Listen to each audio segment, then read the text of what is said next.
Macro data refinement. That's what we're going to talk about today on Stealing Bananas. I'm Ben Gretch. You can find the newsletter at bengretch.substack.com. With me, as always, is Shawn Siegele. You can find all of his great work over at RotoViz. The title, of course, a reference to a show that we've talked about on the show a few times, Severance. The season 2 trailer came out. It's been like 5 years, Shawn. You and I are fans of the show. We've talked about it over the years. We name our FFPC teams after random phrases from that show. For anyone who hasn't seen it, they work in the macro data, I think, whatever, refinement department. I just finished my rewatch of season 1 because I hadn't watched it in like 5 years and I had a blast, and we were talking about it a little. We're going to talk about macro level NFL concepts today. And yeah, we're going to refine them. We're going to talk about what we've seen so far this year, what it means in the context of a decade or more of fantasy results, because every season is unique and different, how that impacts what our understanding should be of the different positions and of the strategies. It's a fascinating conversation right now. And I alluded to it on our last episode that we had a lot to discuss this week. We didn't have time to really dig into this topic yesterday because I had to get going to a dentist appointment, but a little more open-ended recording session today. First of all, how you doing, Shawn? We had waivers run last night. We didn't do a whole bunch of stuff. We got some Jalen Coker. And yeah, any other broad thoughts before we start diving into what this 2024 season has been? Well, I did want to ask if you were thinking about getting severed. Are you over there like, oh, I'm into it. My innie could just be fantasy football 24/7, no other experiences, just fantasy. I think that makes a lot of sense. I'm into it. Like, if I could just have an innie that writes stealing signals and I don't have to worry about it, that'd be pretty great. And then, be a dad otherwise. Yeah, I'm in. It sounds like you're willing to do to your innie what all of those people are willing to do there. Correct? Oh, is that bad? Is that part of this? Is there a moral element to this show? I hadn't noticed. Yeah, no, that show's a lot of fun. I recommend it for anyone who has not yet seen it. We're kind of talking about season 2 and speculating that comes out in January. There's so many unanswered questions. We've been talking about it and sort of felt like there's a lot of directions that they could go and need to go, and it, they had some issues in the writer's room and stuff, and we just kind of hope that they get that all resolved because it's a show that needs another like 2 or 3 good seasons. Hopefully we get that, because there's a lot of shows that have started really well and then they don't go great. So we're hoping that this is going to be the exception, even though it took like 5 years just to make season 2. So we'll see how that all goes. The fantasy football stuff, refining the macro data. It's been a year, Shawn, where the wide receivers have gotten hurt a ton. Early in the year, it was clear that the elite tight end stuff was not going to be massive, although we did just get a week with tight end points. The running backs have stayed healthy and scored. And one of the things when we talked about this really briefly, you mentioned to me, you're kind of going through the ADP yesterday before our show, and you were like, I think you said 17 of the top 19 running backs have basically stayed healthy and hit. Like, I think Travis Etienne is one where he both kind of played bad and got hurt. I can't recall who the other one was. Pacheco is hurt. The rest of them are basically all hitting, even as you get into like the Joe Mixon range, he's crushing, right? Like the dead zone, older backs are crushing. Obviously like the Derrick Henrys, you go in the first round, a couple of the guys weren't necessarily being great. I guess Christian McCaffrey is a guy that we overlooked in that conversation, but he has not hit clearly. Yeah. It is interesting that 101 always gets hurt. Yeah.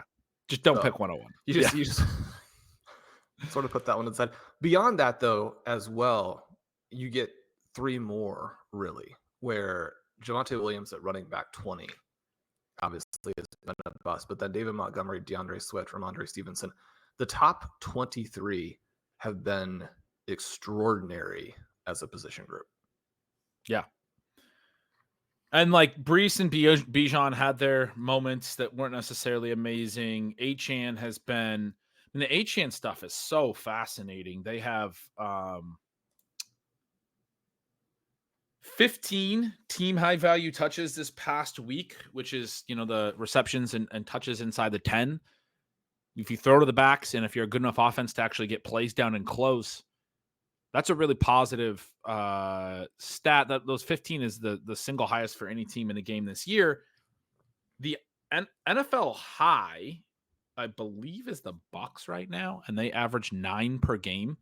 Fun fact, the other 2 games Tua played in, Miami was also over 10. So just in the 3 Tua games, they've been 10 plus. My point being there, Achane's receiving role was back this week. We saw it in weeks 1 and 2. There was a stretch there where his scoring wasn't as great. He would be another one that you could be like, oh, yeah, maybe he hasn't hit quite as big as we wanted. But when Tua's been in the lineup, he's caught like 6 or 7 balls, or at least seen 6 or 7 targets in, I think, all 3 games.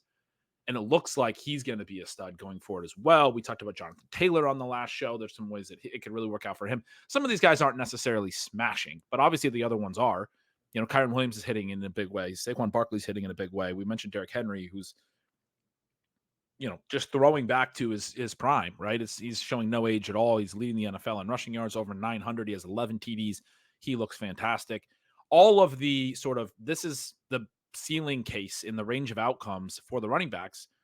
They have been hitting, and that's good for fantasy. It's exciting. It is interesting in how it has related to the discussion of like what's going to happen next. I've seen several comments that are like, next year we're going to get running backs in the whole first round, or the whole first 2 rounds. I guess I'm of the mind that so one of the things I wrote about this week with the tight ends, and I think maybe we talked about this a little bit yesterday, but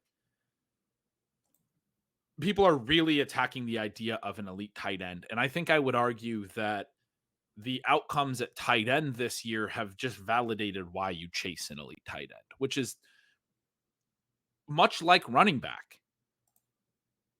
It's like 10 profiles that matter, right? And we're talking now about 23 good running backs, but several of those are guys that are not going to have necessarily like the legendary ceiling.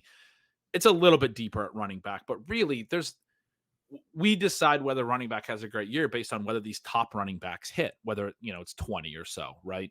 And they have hit this year, and that's meaningful. At tight end, there's usually about 10 guys, and they're all individual profiles, and they're all going to have little unique elements to them. And one of the things we have seen is some of the teams are not prioritizing them as much. Mark Andrews is not running enough routes, even though he has been scoring lately when he's out there. Sam Laporta in the first game without Jamison Williams gets 6 catches in a game where they completed like 15 passes. We talked about how crazy that Lions game was in the last episode, but Laporta shows that in a game where they needed him to step up, that he still got plenty of talent. And really the reasons that he's not been producing in a major way come more down to they haven't needed him. They haven't prioritized him. He hasn't been the focal point of what they wanted to do. Jamison Williams has been that extra focal point beyond Amon-Ra and the running backs, who are like the real focal point. And so Laporta winds up like 5th on the totem pole in this offense. So you have some of these individual situations. You have maybe Kelsey aging, but you also see Kittle, who's a guy that we talked about as an elite tight end, obviously a tight end 7. Some people had different definitions. He's George Kittle. His price was silly. We talked about him being the arbitrage Laporta. I drew that comparison from the early offseason in the sense that Laporta, to me, had really good teammates, and that was somewhat of a concern for him being the tight end 1, and that's what seemed to hold Kittle down, even though we know this guy's incredibly efficient. Obviously, age was another consideration, but it is interesting to look at those 2 guys in comparison, because it was like Kittle can't get his because of Ayuk and Debo and McCaffrey. That team thinned out, and suddenly Kittle's a superstar. Laporta can't get his because of some of these guys, or the market didn't seem as concerned about that, but I was. That has proven true on Laporta's side. But the Kittle hit, and then more importantly, you go a little bit further and you go into that next group. And one of the things something I said to the listeners a ton in the offseason, Shawn, was I felt like the top 7 tight ends were the deepest top 7 profiles we've ever had in fantasy. And I stand by that, because the profiles at tight end, it's a high bust position. There's busts at every position. When we're talking about 7 players, you can bust 4 or 5 of them. That happens at different positions at different times. We always talk about, people said, the community loves to talk about, people said tight end was deep this year. Look, it's not deep. It's because it comes down to like 7 or 10 profiles, and every position does have busts. And this one in particular actually has kind of higher bust rates because there's the usage stuff in addition to the injuries. But outside of those top 7, and there haven't been a great group of hits in that top 7, to be clear. We have this run out this year where those 7 weren't great. But outside of it, that tight end 8 to 11 range, something I wrote about in the newsletter, I referenced this week. And I know I said on the show, but said very definitively, this was like the best second tier of tight ends we've ever had. I compared it to like the tight end 4 to 6 range in other years when you only have like 3 true elites. And so that second tier is like tight end 4, tight end 5, tight end 6.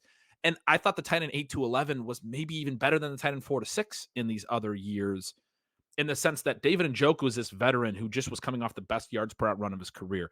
Evan Ingram was this veteran who's coming off the second most receptions for a tight end in NFL history, but he didn't even have a 1,000-yard season, and there were some issues with his efficiency, and Christian Kirk back. Those guys both look like they might hit the rest of the way now that Kirk's injured again and all the stuff we talked about with Njoku. And then Brock Bowers looked like he could be this superstar tight end rookie, and he's the one that has hit in such a meaningful way. You have these individual profiles. What you're targeting at tight end is players that can be such difference makers that they can tilt your leagues. And when I look at our teams that are crushing, they're the ones that have Kittle on them, and they're the ones that have Bowers on them. And it validates the point for me that we're trying, when you can find a tight end that meaningfully hits in this way, even in a season where they're actually, I think it is deep, because Njoku is interesting, and Ingram is interesting, and Pitts is scoring a little bit, and there are some other players out there. When you hit on the superstars at this position, it validates the whole thing. So this whole idea that elite tight end is flawed or was wrong, next year, Brock Bowers is going to be the tight end 1, and I'm going to be back in on elite tight end for all the reasons that what Brock Bowers is offering this year, I think will be valuable next year, even if he's a lot more expensive. There are so many interesting things I think involved in the tight end discussion. One of them simply just that it functions very differently in some different formats. And what you need in a format that is almost entirely predicated on touchdowns versus what you need in a format that is heavily predicated on receptions is going to be very different. But the big picture... And to be clear, you're talking about like half PPR versus tight end premium in that. And you can see, and part of it as well, is that there's a big difference between managed and best ball. But when you're talking about how the flex position works, especially, huge differences. One of the things that is a takeaway for me, and these things are always easier to talk about if you were right, and there is a concern that mostly you're just thinking that you can continue to be right and that you were right because you are right, as opposed to because these things are going to occasionally happen. But that's sort of to kind of couch the next statement, where I think the player evaluation matters. And I do think that understanding how to structure your teams within that matters. And so one of the things I was going back and looking through to see, I also think that as humans, we tend to exaggerate both our victories and our defeats, to where the victories really stand out because you feel like, oh, I'm the best ever. The defeats stand out because it cuts at your sense of who you are and makes you question everything that you do, right? Both of those things are problematic in their own way. But I was going back through and looking at my 2024 redraft game plan to see how much of it was accurate and how much of it is lucky, and then how much of it worked, but a lot of the things that I said were still wrong. And there are all of those things involved.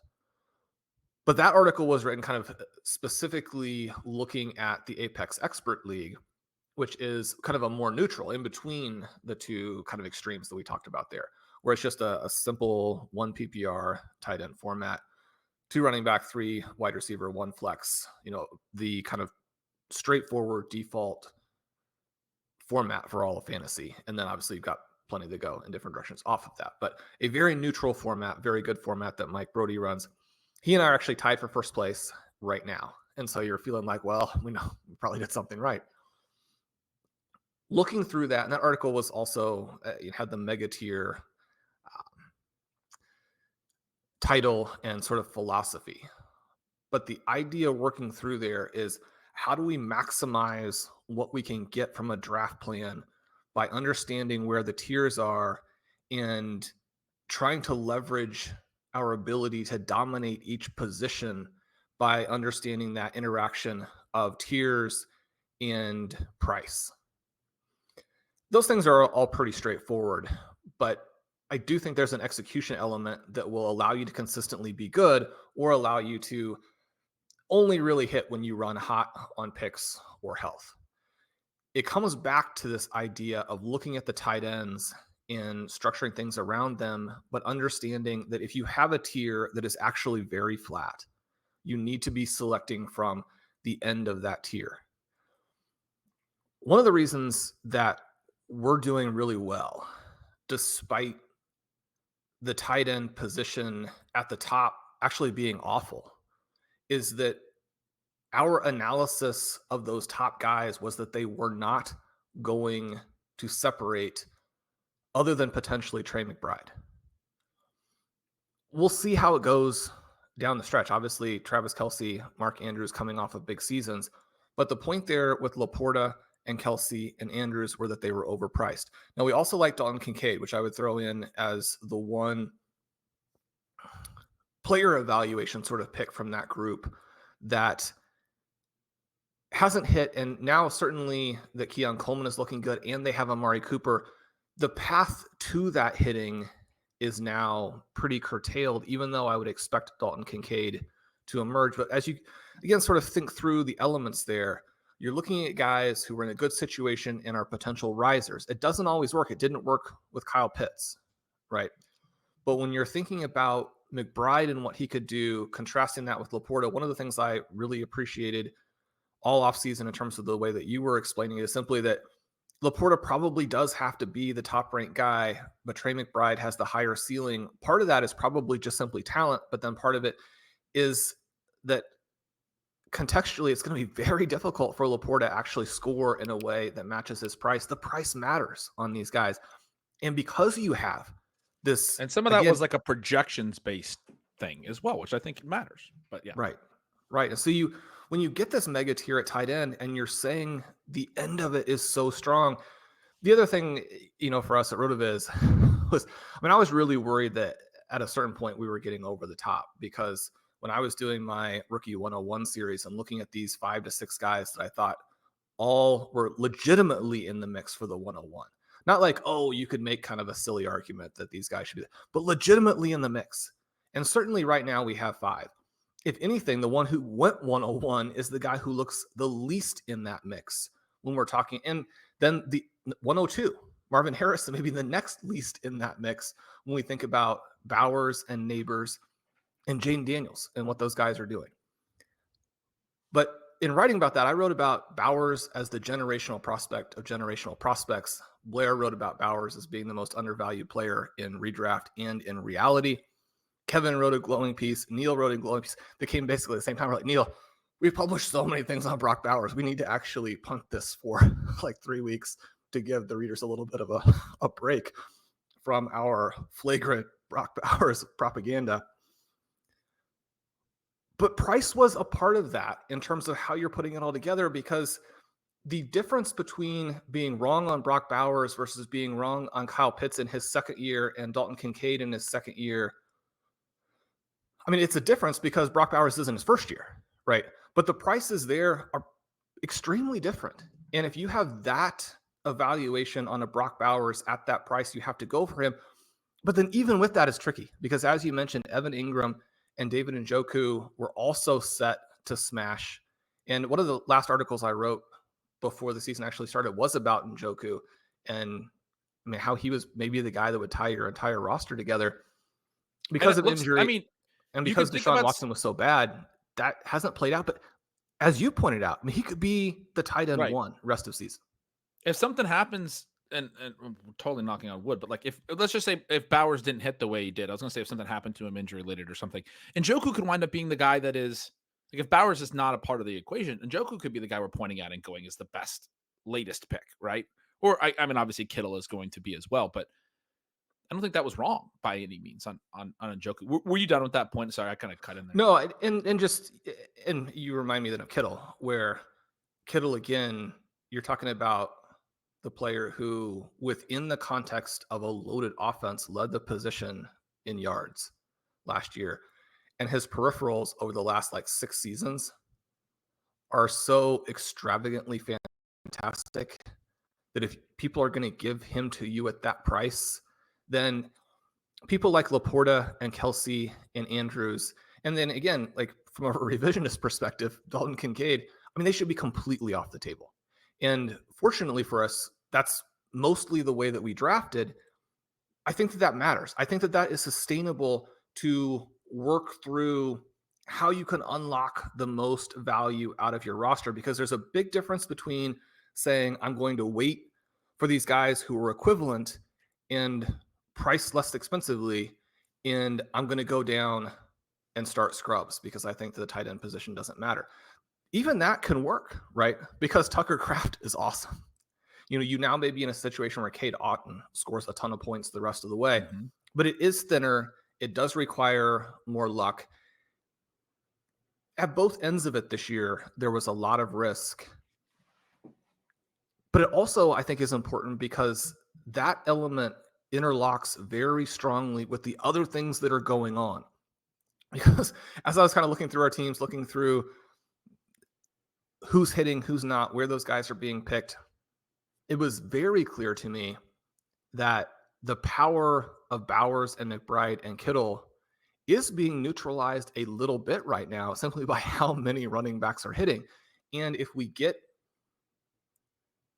a movement over the second half where the running back position plays a little bit more normally, then that benefit of having those tight ends is going to become a little bit more exaggerated. And God, there's so much good stuff there, but I think people are going to say that's what you guys just hope happens. I think you have to recognize from a objective perspective that the running backs they've run hot. And so I don't know that I would say that the expectation would be that we would see like a reversion in that, but they'll have to continue to run hot to be this favorable up and down the first 5 rounds through the rest of the season. I think I am sort of expecting that other shoe to drop at some point. Maybe that's just because of where my mindset always is. You mentioned Kraft. He's been exciting as a late round tight end. I will note he has 5 touchdowns. Only 3 tight ends have more than 3. Andrews is among that group now, which is part of why he started to score a little bit. He has 4 touchdowns. Kittle's the other one. You also mentioned Otton, who, has required some injuries, but I was just going to chime in and say, yeah, one of the things we talk about the late round tight ends is they can score, but like, can they score at the really elite seasons? And I think I would suggest that Otton will be interesting. He hasn't been that player yet.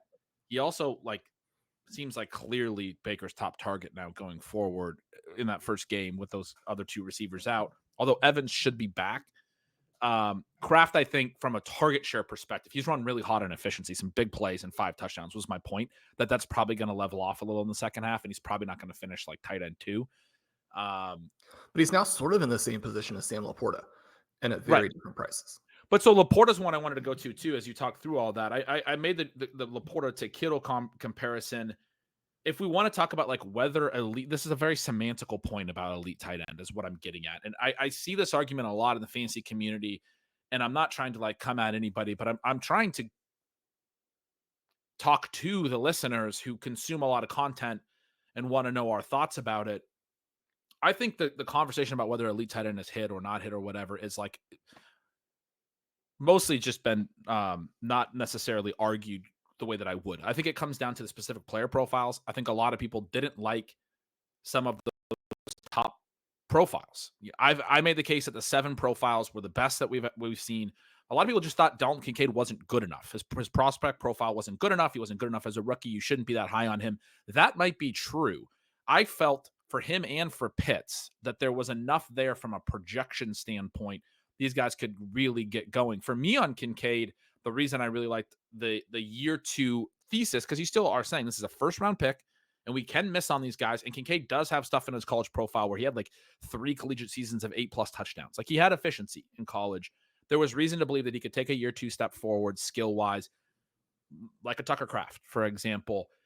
But the big part of it for me also was he could be the number 1 target. You just laid out how he's probably like the number 4 going forward with the way that they use Khalil Shakir. It's going to be, not for sure, but it could be. And it's a lot harder to envision him being this number 1 in the passing game. But that was why he was interesting from a tight end perspective, a first rounder who's going into year 2 who could potentially be, I mean, there was 3 guys on that team that had more than like 55 targets last year, and they got rid of the other 2, and Kincaid was the 3rd. He had 90 targets. I was saying as a default, you look at this from a projection standpoint, you got to envision the volume going up. Well, one of the things that we have seen this year in several places is that guys who didn't have great profiles, certainly nowhere in the vicinity of a Dalton Kincaid, have had good seasons, or in some cases had good seasons and then got injured because of potential volume. With Kincaid, you had both. And I would push back pretty strongly against the people who didn't like the college profile. Yeah, it's not in the same vicinity as someone like Brock Bowers, but you get that very rarely. When you have an extremely athletic first round pick who has big chunks of his rookie season where he is dynamic and scoring big fantasy points, and then you're going into a second year where you have a massive volume opportunity, I think generally you want to play that. But for many people, it's simply going to come down to hits or misses.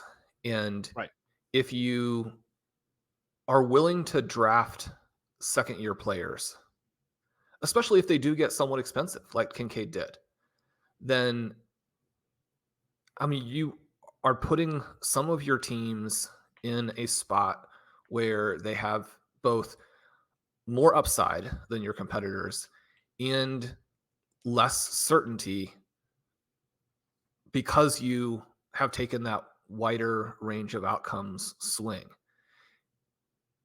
I think that exactly mostly comes down to, your own risk profile and how you like to build teams and how successful you are building teams around that, as opposed to it being completely a right or wrong answer. Different drafters are going to be more or less comfortable with it, and they're going to do it more or less well. This is exactly why I was like relitigating whether Dalton Kincaid was a good pick, because this is actually something we talked about in the offseason, was that Kincaid probably had a lower floor than somebody like Andrews, who is, from a talent perspective, we knew more about, but we felt like it was being deprioritized in the offense. A very specific word that I used all offseason on Andrews, and I think couldn't have been more right. He's been deprioritized in this offense, even more so than I could have imagined. It shocked me the degree to which he's been deprioritized. But the point was that Andrews is going to still run some routes, and he's going to have efficient play because he's a really good tight end. We know that. We don't necessarily know that about Kincaid, so we kind of had a little bit of a lower floor, and we did talk about that. The point was, you are one of 12 players in your draft, or in a larger contest, you're trying to find the ceiling outcomes. That's why. So that's just a Kincaid versus Andrews point. But the point that I'm more broadly trying to drive home is people are making macro discussion points on elite tight end or on other topics, zero RB, for example, related to a handful of player outcomes that are purely, as you were describing with the Kincaid outcome, there are a lot of ways that things can go, and we know that there's a range of outcomes coming in, and then they play out a certain way, and then people, and this has happened throughout the history of fantasy, and I know that I've written about it a ton of different ways over the years. One of the ways that I've said it, which doesn't make a ton of sense, is that people like to treat what actually happened as if it was the only truth or the only fact or the only, like, the stats that we saw are the only thing that could have happened, rather than And then in their minds being like, that was the 50th percentile outcome, sort of, rather than thinking about a range of outcomes backwardly as well and saying, no, this was a bottom tier outcome for this particular player, which I would argue for Sam Laporta, for example, is extremely clear. So we talked about the Laporta. In addition to the context, it just doesn't seem like he can be 100% healthy. Laporta?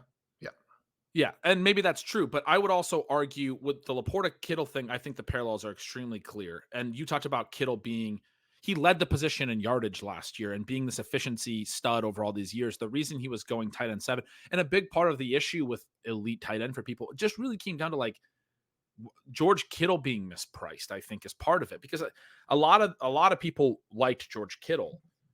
And so if you didn't like the 6 profiles ahead of him, you felt like he was undervalued. If you didn't buy Pitts, if you didn't buy Kincaid and some of those more flimsy talent-based profiles because you were in on Kittle as a talent-based play, then the way that things have played out also can make you feel that ultimately the players were not arranged in the right order. But that's also something that we talked about. But the Laporta point I want to make with Kittle's been great regardless. But Christian McCaffrey being out since week 1 had a very strong impact on how his season has developed in terms of the short area targets and what that means for the offense. If Christian McCaffrey's playing, and we all had him 101, right? Like, or in the top 3 at least. Nobody was drafting him outside the first round. If he's playing, there's a whole different discussion about what Kittle's been doing because of how impactful he is as a receiver. If you go look at last year, this is why Kittle was tight end 7, even though he was really good in yardage and some of the other things. There was inconsistency and people thought it was just the explosive weeks. And there was a lot of weeks where he didn't do a lot. It's hard to have explosive weeks all the way to leading the position in yardage. I know. There are so many other good players at the position, right? That part just has never made sense to me. I do think the Christian McCaffrey element is real. One of the things that I noted, in this week's Zero RB Universe was just that Isaac Guerrero replaced all of those routes and actually drew some targets, which was a new development because Jordan Mason, who, frankly, has been one of the top 3 or 4 pure runners in the NFL this year, no question. They just have refused to throw him the ball. Right. And that does open some other things up. For me, though, I do think that partly what we get with Kittle is just a bouncing around of outcomes, and that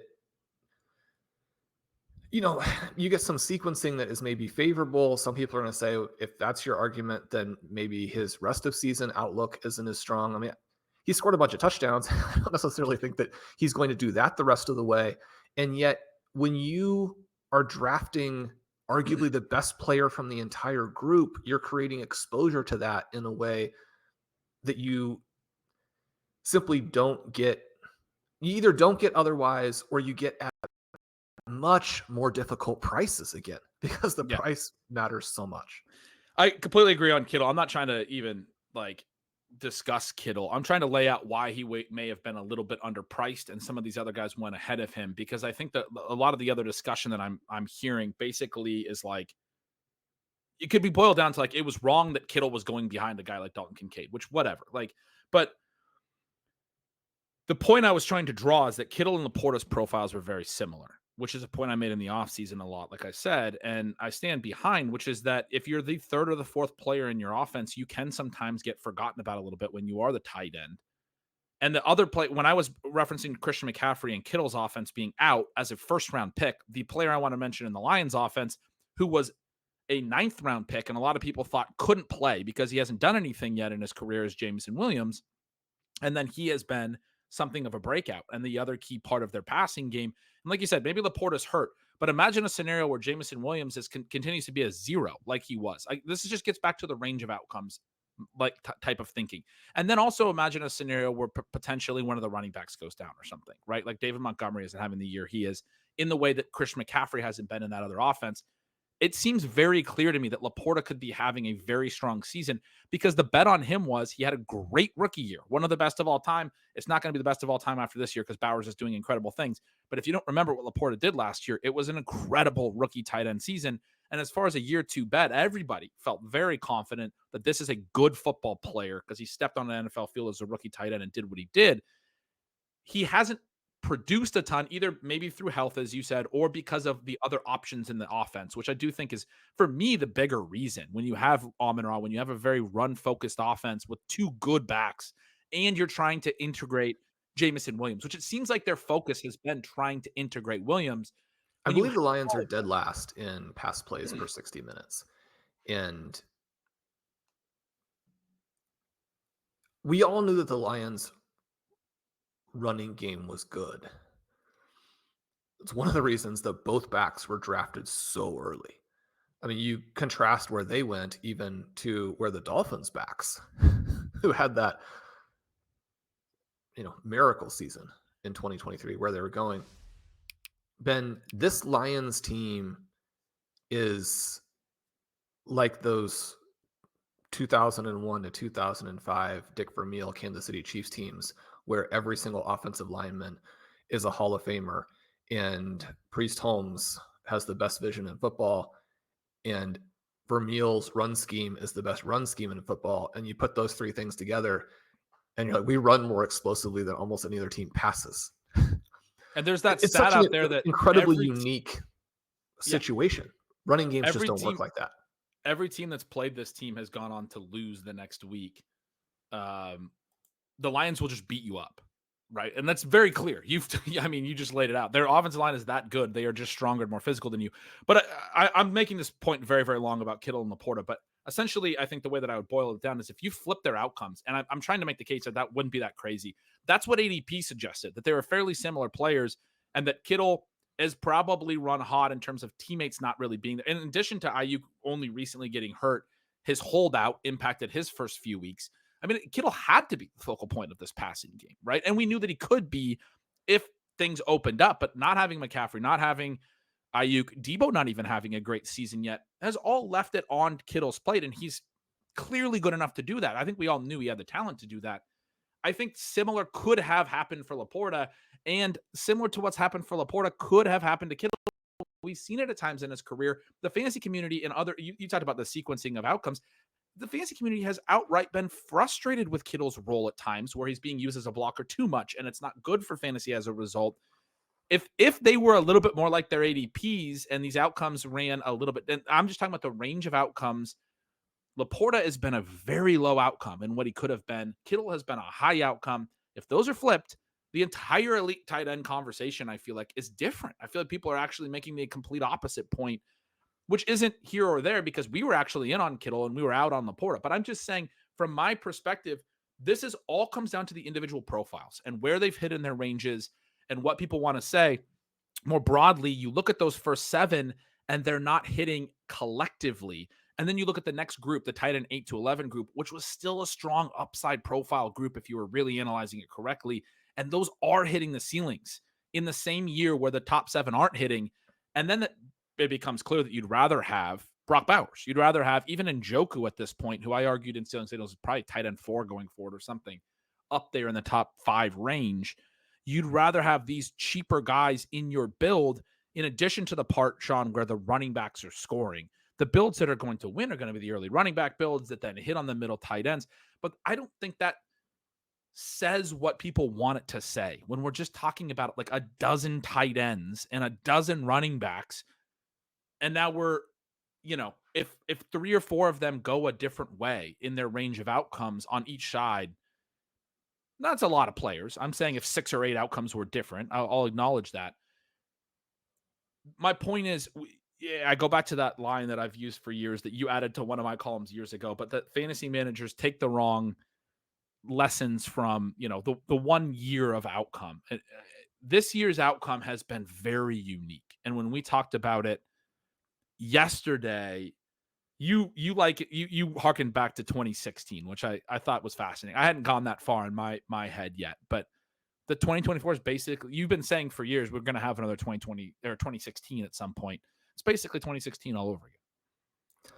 It does look that way. As you were kind of saying that, it was making me smile because it reminded me of a phrase that some of my cousins use, which anytime you hear somebody say it, like, does the person not know the saying? Is the person being silly? Is the person actually delivering a little bit of an interesting commentary? But I mean, hindsight is 50-50, right? So I couldn't remember you're saying that's why it reminded you, because I completely butchered the line that you wrote. I couldn't think of it in real time. Hindsight is 50-50 is great. One of the things that happens in a lot of these conversations is that everyone ends up talking past each other. And I don't think in any necessarily ill-spirited sort of way. It's just difficult to have conversations, and it's kind of difficult to get out of your own head and how, you are personally perceiving things and like to think through it, like to talk about it. And perceived it going in. And I think that's a big part of my point, is a lot of the people that were not in on elite tight ends were not in on it for the profiles. And I don't even think that's wrong. I could be okay with that. I argued something different, but that doesn't mean that elite tight end was like definitely doomed to fail. But that is the perspective going in. And then when that plays out that way, then you want to fit that to, your own perspective, as you were saying. Anyway, elite tight end is probably not the right way to conceptualize it. So as you were discussing the different things that are happening here, for me, what that brings to mind is that there are probably 4 or 5 ways to draft when we think about incorporating tight end. And most of those things are, again, just a piece of a bigger picture, a broader puzzle, what have you. But as you're thinking about the tight end position and you're thinking about your tactics, you have a group where the goal is to dominate scoring at the tight end position. For me, that's probably a better way to express what is trying to be accomplished, other than saying maybe elite tight end. You have that group, you have the team, you have the group that is very clearly saying, we don't think that that is possible and or important. And so we're building with the idea that we're going to give up points at tight end. And as a result, our roster is going to be stronger overall and it will be better. And then if you get lucky and hit on a Tucker Kraft, you're in even better shape. You've got the group who is purely agnostic to everything and is saying, we're just going to draft a broad portfolio of essentially every player and hopefully get those guys below ADP. And then you're going to have the group that says, either through projections or a combination of projections and contingency-based thinking, player evaluation, what have you, you're thinking, I have player targets and I'm going to hit my player targets. Within that group that wants to dominate tight end scoring, there may be a group that believes it can only be accomplished, or is certainly best accomplished, by simply drafting the most expensive players.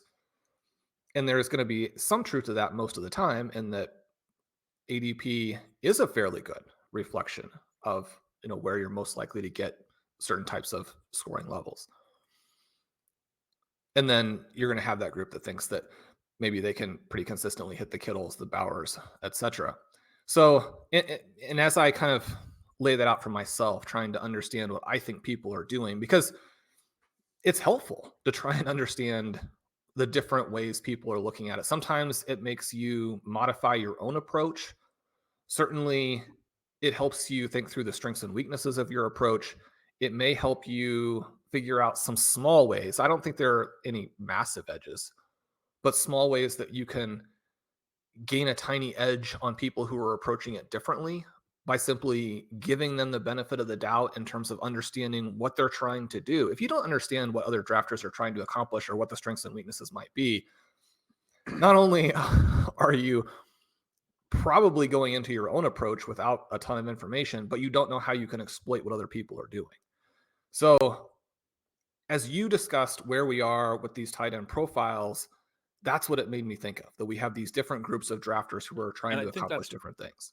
I think that's exactly right. And I think it's really getting at sort of what I'm trying to get at. And I wouldn't even say that I'm like frustrated about it. I don't think frustrated is the right word, but then I'm trying to think through, because I do feel like a lot of the people that were out on this idea, and you're also your comment that elite tight end is the wrong way of phrasing it. What I've been trying to say is that I think it comes down to the profiles for a lot of people. which I just don't think then we should talk about it in terms of something like elite tight end, which makes it into a structural conversation, because I'm trying to think about what am I going to do in 2025? And I made that comment at the beginning about Bowers is going to be tight end 1 next year, and I'm going to want to draft him in year 2 because I think he's going to be one of the most valuable football players that you can want on your fantasy team, regardless of elite tight end, regardless of anything. I'm going to want to have exposure to this emerging talent. I think it's so fascinating when it's about the individual player profiles, and it gets back to something we've talked about over the years, Sean, where it's like, just draft the best players. And then people want to frame it as a structural thing. And I guess that's sort of the point that I'm trying to make, is I think there are people out there now, if it's people that are, like you said, diametrically opposed to even really drafting high-end tight ends because they prefer every year to be trying to find the Tucker Kraft. I totally get that. And if they're going to do that again next year, that's fine. But I sort of anticipate some of these people that have been really hammering the idea that elite tight end was a bad structural decision to then next year be like, well, this is a good year for elite tight end because Brock Bowers is now the tight end 1. I think that would be interesting. If you have those, it's almost like me saying, I feel like those people are not realizing they're painting themselves into a corner because you're talking about it from a structural perspective. And I don't think you want to be painting player takes into a structural discussion, because then if you do go and change it next year, you're more or less just proving that it was never a structural discussion. It was about the players in that given year, which is also fine. People play that way where they just have their player targets, and maybe that's the argument. It's something that we've talked about a little bit. You were just talking about with the mega tiers, and I had written similarly in my strategy guide as well, where it's about understanding the pockets of value. And we are at a different era of fantasy football where 10 years ago, when you wrote the Zero RB article, it seemed very, very clear that there were just wide misvaluations at different positions. The market has gotten further along to where it's not wide misvaluations anymore. And so you do have to understand the subtle changes within the positions year over year and be able to apply the different tenets and how and what matters about them.